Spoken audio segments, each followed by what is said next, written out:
Wash பண்ணி விட்டுருந்தேன். So அங்கே வந்து மாக்கோலம் போட்டுக்கலாம் அப்படின்னு சொல்லிட்டு மாக்கோலம் தான் வந்து ரெடி பண்ணிட்டு இருந்தேன்.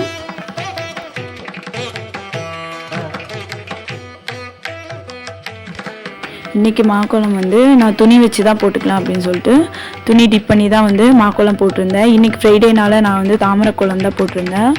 ஸோ எப்போவுமே வந்து ஃப்ரைடே வந்து நம்ம தாமரைக்கோலம் போடுறது வந்து மகாலட்சுமி கடாட்சியத்தை வந்து நம்மளுக்கு கொண்டு வரும். அதுக்கப்புறம் வந்து மாக்கோலம் போட்டுட்டு சந்தனம் குங்குமம்லாம் வந்து கோலத்துக்கு வச்சு விட்டுருந்தேன். ஸோ அடுப்பு பார்க்கவே ரொம்பவே மங்களகரமாக இருந்ததோட சின்னங்கள் எல்லாத்தையுமே வந்து நான் வரைஞ்சி விட்டுருந்தேன் மஞ்சளால்.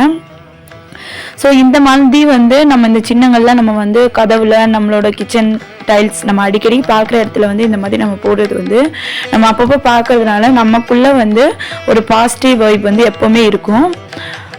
அந்த மாதிரி தான் நான் வந்து எப்போவுமே இந்த மாதிரி போட்டு நான் வந்து அதை வந்து அப்பப்போ பார்த்துப்பேன்.